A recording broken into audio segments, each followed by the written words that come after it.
was happy with, in terms of the improvement on special teams in our cover group. We worked hard on that this week to make sure that part of our game came together. But we knew it was going to be a tough division game, but clearly one of our best team wins when you got to lean on each other as hard as we did.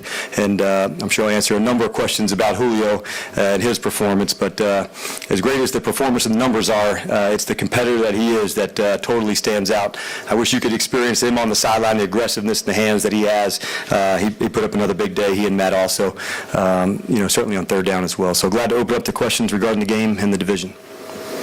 Coach, for focus penalties, like clean lane for you guys, you're attacking good. You get the ball, you want to get the ball, but you attacking the clean lane ball overall with Julio and Muhammad playing.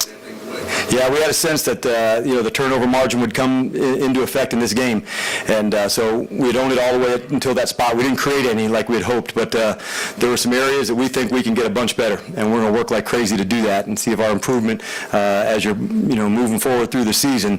The goal is to get better as you're playing, and we got a number of things we think we can improve upon, and we've identified a few of those already, and we're going to keep working like crazy to do that. Offensive line, Garland and Schweitzer rotating. We did. It was, and so it was something that we wanted to take a look at. Ben has certainly done a good job. We featured him some in the short yards and the goal line package. You've seen him do that, and so we just wanted to get him a chance to go in and compete as well. So, it was by design today. Coach, when Tampa they got the goal for the first time, he was playing with Dion Jones lining up as a quarterback. When Dion was aligned outside, I'll have to go back and look at that one, but it may have just been a matchup, technique that we were wanting, to go in and feature. I can't speak on that play specifically, but there are times where we do match up different guys in different ways.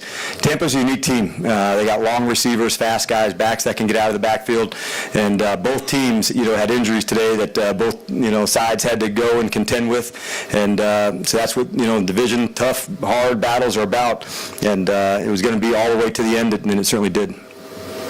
About Rico Allen, his play today, it seemed like, obviously a couple injuries. He plays big every week, it seems like today especially. Yeah, he's whatever is asked, he's that type of man, and whatever he needs, his leadership always come through, and then today we also lined him up at corner, at free safety, at strong safety, and you have to have good football smarts to play all those positions, but because of his versatility, he was able to come through when both Brian and True, were injured, so not surprised by that, but it was also a good opportunity for KZ and CJ to get some turns, and when their number is called, we expect them to play well. So, but back to Rico, he's definitely somebody that we lean on a bunch. Coach, how much trust did you have in Muhammad Sanu to go that pass to Julio in the first half? Afterwards, a ton. No. Quite a lot, actually. That's not something that we just put in this week. It's been something that we've had up not just this season, but we've had it up last season as well. So sometimes you're just waiting for a look, that could happen. I got to tell you, I wasn't confident in it when I saw him bobble the snap, but I knew when he ripped it, down the field, we'd have a chance at it.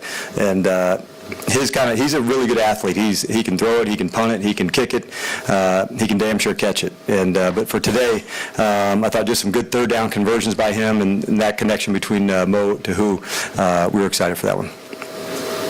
Well, the conversion on the third down efficiency for the last couple of weeks certainly.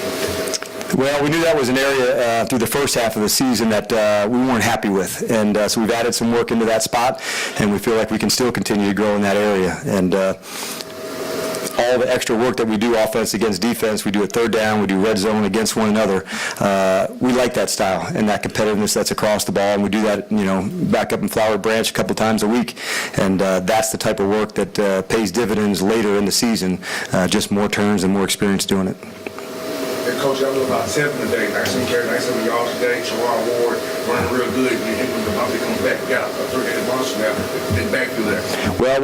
Well, we can't wait to get free back. So as far as being in the concussion protocol for him, we'll just have to wait and see. But that's what we expect from our guys. It's a very competitive group, both at running back, at receiver, just the style and the attitude, they want it and they want to go. But if you watch behind the scenes, the way they support each other is pretty strong too. And so we're especially pleased for Tevin today. Became a new dad very recently, and 2 times. in the same day.